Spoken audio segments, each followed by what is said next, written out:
দর্শক সালাম এবং শুভেচ্ছা রইল। আপনাদের সাথে আমি আতিক রহমান পূর্ণিয়া। খুব বেসিক একটা প্রশ্ন।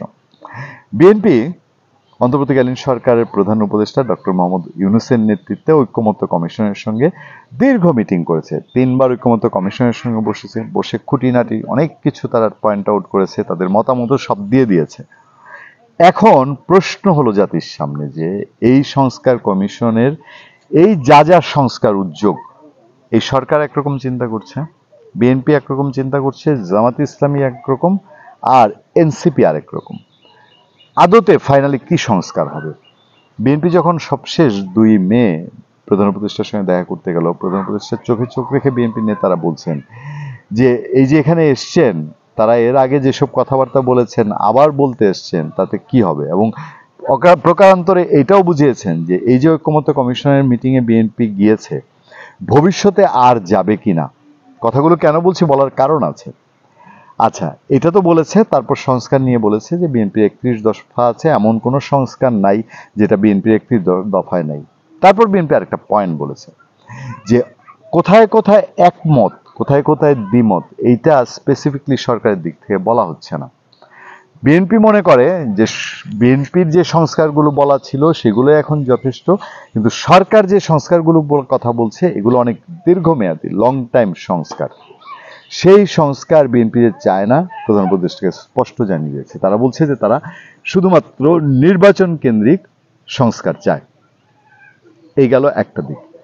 এবার আসেন জুলাই চার্টার। সরকার জুলাই চার্টার ঘোষণা করবে। এনসিপি বলছে জুলাই চার্টার ছাড়া নির্বাচনী রোডম্যাপ ঘোষণা না করতে, তারিখটাই না ঘোষণা করতে। এখন জুলাই চার্টার কবে হবে, সংস্কার কবে হবে? বিএনপি জায়গায় হতাশ না, বিএনপি বারবারই বলছে, আবার বলেছে যে একটাও কারণ নাই ডিসেম্বরে নির্বাচন না হওয়ার।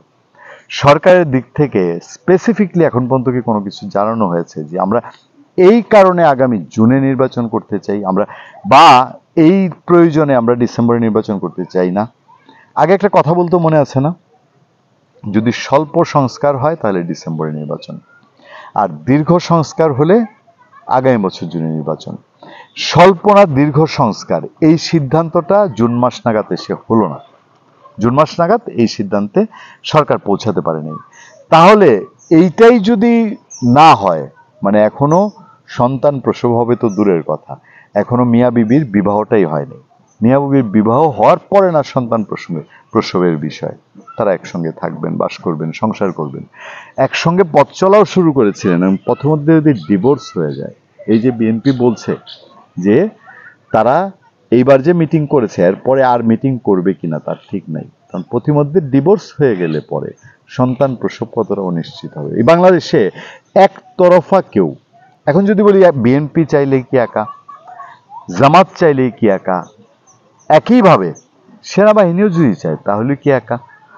আর ডক্টর ইউনূস সরকার তারা একা কোনো সংস্কার, বিশাল সংস্কার এই জাতি করে ফেলবে, এটা কি সম্ভব? কারণ ঐক্যমত্যের বিষয়গুলাই এখনো সামনে আসছে না। ফলে বিএনপি একবার প্রধান উপদেষ্টার এখানে গিয়ে হতাশ হয়েছে, আরেকবার প্রধান উপদেষ্টার এখানে গিয়ে অসন্তুষ্ট হয়েছে।